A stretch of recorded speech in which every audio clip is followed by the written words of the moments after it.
Brava gente brasileira, tudo bem com vocês?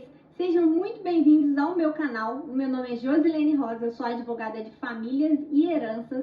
Nesse canal a gente só fala de processo de inventário e partilha de bens em vida. Então, se você conhece alguém que está passando por um processo desse ou precisa enfrentar essa situação, já se inscreve aqui no canal e fica ligado que a gente tem muita informação sobre esse assunto. No vídeo de hoje nós vamos responder perguntas dos comentários que estão aqui embaixo. E aí a gente vai tirando a dúvida, porque a dúvida de um pode ser a dúvida de outro também. Pergunta da Ereni Rosa. Há 8 anos comprei um imóvel, sem que os herdeiros fizessem inventário. Fiz um contrato de compra e venda, todos assinaram. Posso fazer uso capião ou posso perder o imóvel? A situação da Ereni, gente, é muito complicada. Por quê? Porque aqui ela não... nesse caso aqui, a gente precisaria analisar documentos. Eu vou explicar o porquê. Ela falou aqui que tem 8 anos que ela comprou o imóvel. Em regra, isso não dá direito ao uso capião, que seria aqui uns 10 anos, tá? Tem uso capião de 10, 15 anos, mas nesse caso aqui a gente conseguiria colocar um de 10 anos, porém nem 10 anos ela tem, né? Então ela teria que esperar para entrar com uso capião para regularizar desta forma. Só que a situação se complica muito mais, porque os herdeiros nunca fizeram inventário. Então, é muito complicado. Os herdeiros, eles às vezes deixam de fazer o inventário pensando que não tem bens ou que só tem dívidas. Esse é um erro muito grande, porque existe o inventário negativo, por exemplo. Ou seja, toda vez que alguém falece com bens no seu CPF, algum procedimento você vai ter que fazer. Algum procedimento de inventário, seja os mais simplificados, o inventário no cartório, um alvará só, né? Dependendo se for poucos bens. Porém, algum procedimento burocrático. E não se transfere bens de uma pessoa, de um CPF de uma pessoa falecida, tá? Então, esses herdeiros, eles não fizeram inventário, então eles não finalizaram esse balanço patrimonial de uma pessoa, que é o inventário. O inventário é para isso. Pagar todas as dívidas que aquela pessoa falecida tinha, e o que sobrar, aí sim vai ser passado para os seus herdeiros.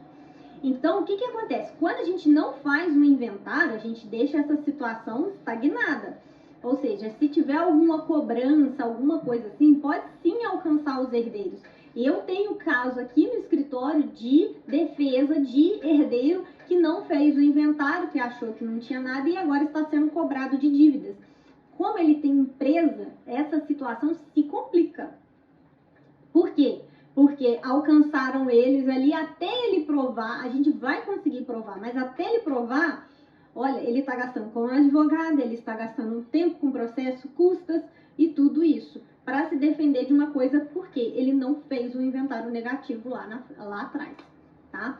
Então tome muito cuidado. Mas muitos herdeiros não fazem o inventário achando justamente que não precisa por causa disso, tá? Todos os herdeiros assinaram o documento. Essa é uma melhor parte aqui, que dá aquele quentinho no coração, né, que a gente pode dizer, da situação aqui da Ereni. Porque se todos já assinaram, a gente pode até trazer esse inventário e já puxar de que todos concordaram de fazer essa sessão, tá? Mas o que acontece aqui?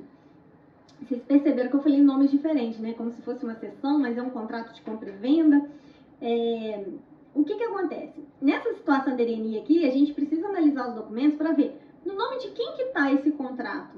Ela pagou essas parcelas? Pagou isso no nome de quem? Já está quitado esse terreno? A gente não sabe.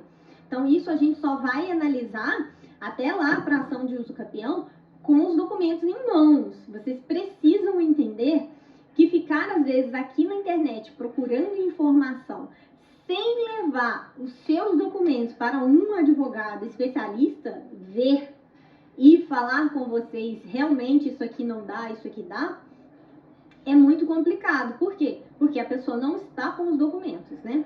E muitas das vezes a gente precisa desses documentos para entender o caso todo e para traçar essas estratégias. Será que o uso capião aqui vai ser melhor? Será que ela pode entrar com a adjudicação compulsória, que é uma outra ação judicial para regularizar imóveis, tá? Então a gente tem que ver o que ela tem aqui de documentação. E o quentinho no coração que dá é que todos assinaram o documento, apesar de são documentos, se vocês perceberam que eu falei, são documentos que assim dependem muito da forma que está escrito. Porque às vezes você tem um contrato ali de compra e venda, aquele modelinho da internet, que às vezes não é a realidade dos seus fatos. Às vezes você copiou uma cláusula ali que nem entendeu o que aquela cláusula poderia te gerar. Por isso que a gente faz direito, por isso que a gente estuda, para entender esses detalhes. Que às vezes nenhuma cláusula, ela dá pressuposto para outras ações, por exemplo, para outras consequências. Então, é justamente isso que tem que ser analisado. Então, como é que está esse contrato de compra e venda? Foi registrado, pelo menos, alguma coisa assim, ou é só aquele papel assim? Eu já vi documentos, gente, que falam, é realmente muito complicado levar isso para o juiz, porque até riscado escreveram de novo. Então, é muito complicado. A gente no Brasil tem muita informalidade nas nossas negociações, né? Só que isso tem que ser deixado de lado porque gera essa insegurança jurídica, porque agora ela olha ali, ela não sabe o que fazer, se ela pode ou não perder o imóvel. Geralmente eu já vou te tranquilizar mais uma coisa aqui, Irene. Perder não vai, mas você tem uma batalha judicial aí para traçar. Seja através do uso capião, talvez da adjudicação compulsória, porque é um outro meio de regularizar, mas você vai precisar realmente de um advogado, analisar os seus documentos com calma. E como eu sempre digo, um advogado especialista aqui faz a diferença nesse momento, para interpretar quais são as consequências aqui. Porque entrar só com a ação de uso capião, gente, é fácil. Você pega lá o contratinho da dona Irene e coloca lá dentro do processo. E lê do engano.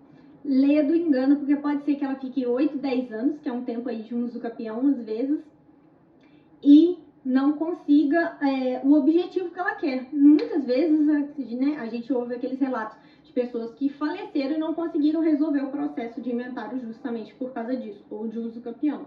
São processos que demoram mesmo. Mas se você está gostando do vídeo, já se inscreve aqui no canal e não deixa de curtir e compartilhar, porque vocês me ajudam muito quando assistem até o final também e compartilham essas informações, porque aí mais gente vai ficar sabendo dos seus direitos e menos pessoas vão ser enganadas, tá?